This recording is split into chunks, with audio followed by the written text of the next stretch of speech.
Now, if you missed the previous episode, we took a couple layers of biaxial fiberglass and laminated with some polyester resin and just did a very basic, simple sheet here that allows you to build a myriad of things. There's a lot of things you could do with a sheet like this, but on the molded surface here, if you look, it's kind of slick and shiny, and that has to be prepared if you're gonna use it. If you're gonna fiberglass over this or gel coat over this, it's gotta be sanded and prepared. So we're gonna get started doing that right now.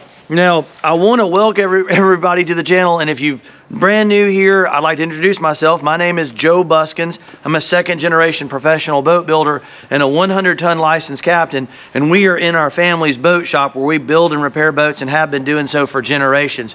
So let's go ahead and jump right into this. Now, having a good work sawhorse or something to work off of is always a good idea, and I found some of these little Irwin speed clamps that if you don't have some of these, it's a one-handed deal for being able to clamp to like a work table or a surface. I bought these at Lowe's. I'm sure there are other brands that have them, and if you've never used them, or if you have a boat shop and you're interested in starting to do some boat work, I would highly recommend getting a few of those. Now, again, if you haven't seen the previous episode, you may want to back up and check that out. But when we molded this, we used some clear packing tape and we used some mold release wax to get that sheet to release. But if you're going to want to prep that for gel coat or fiberglassing together, I'd recommend using like a good surface de-waxer. You can use acetone as well. Total Boat makes a great product for doing this. Now, we've already done it, but basically you would want to wet out like a shop towel and give it plenty of time to kind of soak in and get that surface, or get as much of that surface clean from the mold wax as fast as possible. Now we're going to turn on some fans and get some air moving, folks, because y'all will probably notice, again, if you follow the channel, I'm normally not wearing a Tyvek suit every time, but when you are sanding, grinding, or cutting fiberglass, getting the dust away from you and off of yourself is going to be important. So having some fans blowing is a good idea. There's also a couple other things you can do. You can use a big shop vac with an extension on it, and if you've got a helper or a friend, when you are grinding, sanding, or cutting, you can actually hold the shop vac right close to where the dust is being generated and capture it before it even gets airborne. You can also have somebody stand back. If you got like a gas powered blower, you can blow some of that dust away from you. But we're gonna jump right in. Now, normally you'd be wearing a mask, but because we've got really good airflow here today, I'm just gonna be cautious. We're gonna do a little bit of sanding, but y'all will be able to get the idea. Eye protection's a good idea. Probably not a bad idea to wear some gloves, something heavy duty. I'm just wearing some latex gloves and a Tyvek suit. You can also be mindful of the rotation of the sander, and you can kind of kick the dust away from you. So here we go, we got that slick surface.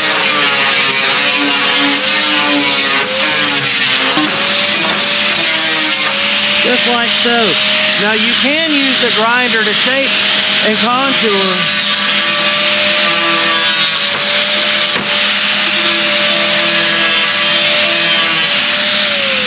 Put a nice radius on that corner. Now you do have to be careful.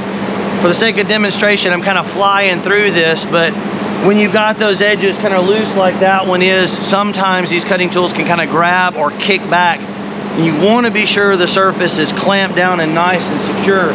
Now, as we move up in different tools that you might want to cut with, this is just a DeWalt off the shelf, bought this from Lowe's. And this will work really good for cutting complex shapes in fiberglass sheets or panels.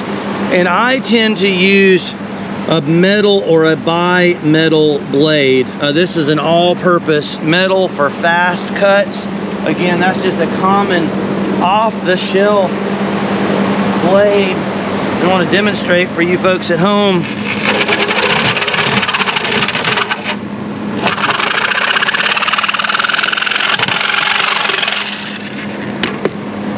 Nice, clean cut there. You can do all kind of intricate cuts and zigzags and whatnot. Now, if you move up the food chain a little bit more, this is a diamond, like a masonry or a diamond cutoff wheel on your DeWalt. This is a pretty good size, high-speed grinder. We will use this sometimes when we're trimming like horizontal edges. It's a little bit trickier on a flat surface like this. But this one will do some serious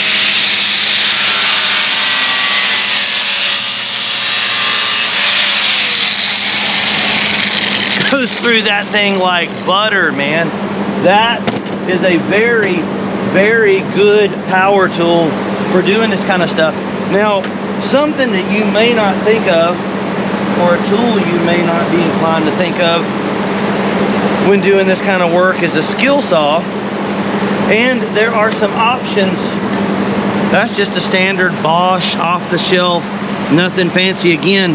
But we are using a Norton, and this is made for masonry. If you look right here, this kind of a concrete block and masonry, and it's got the diamond type teeth on it as well.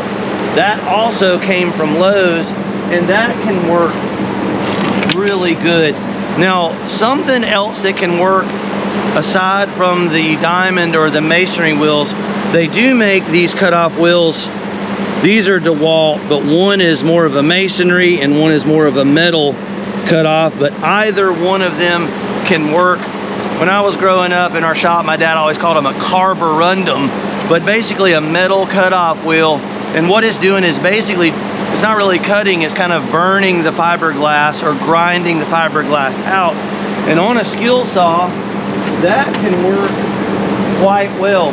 Now, I do need to back up a little bit. When we were using our sanding disc earlier, typically a 36 grit or a 24 grit is what I prefer. And a little high-speed grinder is one of those tools that we use in our family shop all the time. And for surface prep, it's hard to beat. You're gonna want a very aggressive grinder surface on a molded panel like that, or else your Gelcoat and any layers of fiberglass that you may want to put on that are not going to bond properly.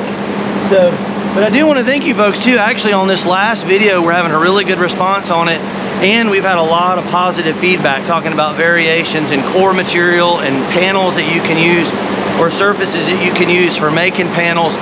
And it's fun to hear from you guys. Now, what we did was kind of just a quick and cheap method of building a sheet panel, but there's lots of different ways, and it's cool to see you guys using your imagination or sharing what you've had success with in the past. Now, we're gonna do a little cut with our skill saw. Always want to be safe and careful. Again, we've got fans moving. Can't overemphasize though, you should be wearing a respirator or mask. Right now it's not bothering me because the fan's moving it all the way, but your skill saw, get flat on the table. See, I'm gonna try to cut this direction with the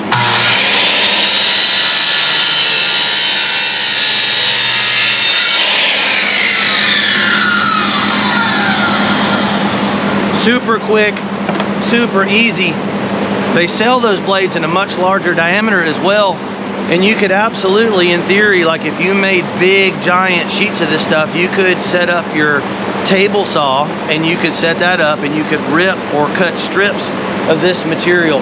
Now, as we kind of move up or down, I mean, you can look at, these are smaller tools that most boat shop folks are going to need, some small hair tools to give you some options as far as opening up small areas, a lot of times up in little tight corners. If you need to access something in small detail, a little DeWalt with a carbide conical burr. Again, we'll try to put links below our video's description, folks. So everything we use in these videos, if you look below the video's description, there will usually be a link there, an Amazon link, and that does help you guys find what you're looking for, and it does help support the channel. But you can use a little die grinder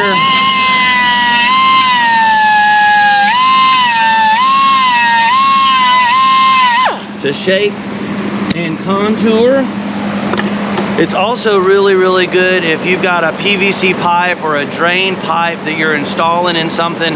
Let's say some fiberglass fibers get over the PVC drain pipe and you need to open up that surface, or if you're cleaning out inside of a hole that you used a hole saw to drill with, you can take that little die grinder and open that up a bit.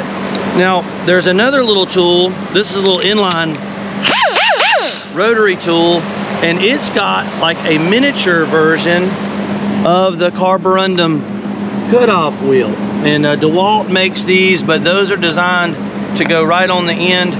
Now, those wear down as you use them. So this one started out the same size as those, and then as you cut material, but same deal, if you're trying to trim,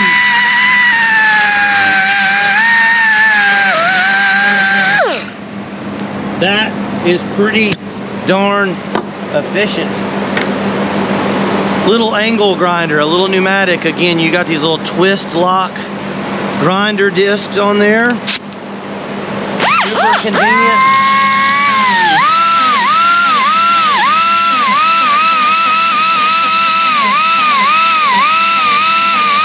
Say you want to do a little bit of detail work up in an engine bay, you can use this in conjunction with your shop vac. You can hold your shop vac right near it. The same, especially for these smaller tools. A lot of times when my son isn't holding the camera, he'll be using a shop vac to collect this dust. You want to minimize it if you can. It's going to make your whole work area, especially if you're working down in an engine bay or an enclosed compartment.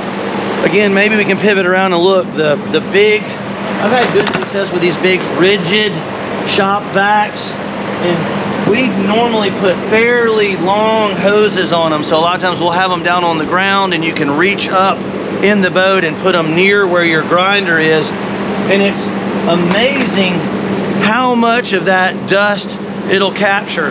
Now, 3M also makes some really good respirators. In a couple episodes past, we were doing some grinding work on our Project Blazer, and they make a big full face respirator that actually goes around the perimeter of your face. You can pull your Tyvek suit up and cinch it down, and you are gonna be completely protected from any kind of fiberglass dust or fibers, because you want to minimize breathing that stuff and getting on you if possible. So just remember, folks, an assortment of tools. Now, you don't have to have all of these, or you don't necessarily like the brands we use. I use DeWalt's quite a bit because they're readily available at our local Lowe's and Home Depot. Fiberglass is really hard on electric power tools.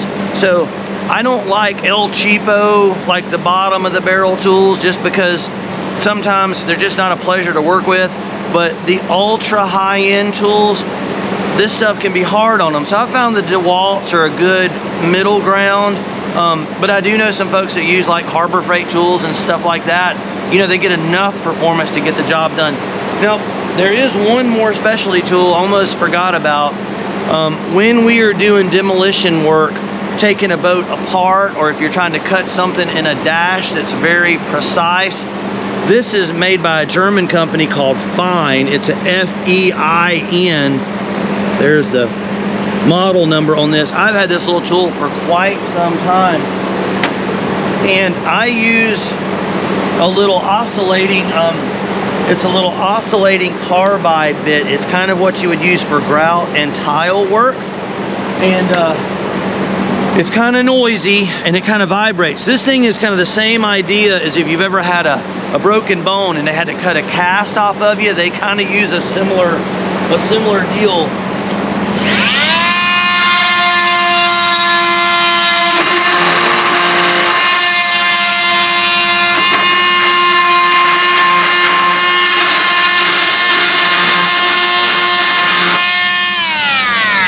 That is a pretty cool little tool, but honestly, in my opinion, pretty hard to beat like the saber saw or the jigsaw for curved cuts. Just remember, you're going to want a metal or a bi-metal blade, and then if you're ripping longer pieces, a skill saw with a carborundum cutoff or the diamond blade. I actually got that one for like 16 or 17 bucks. It was super reasonable. I thought that was a pretty good deal for anything in the fiberglass world.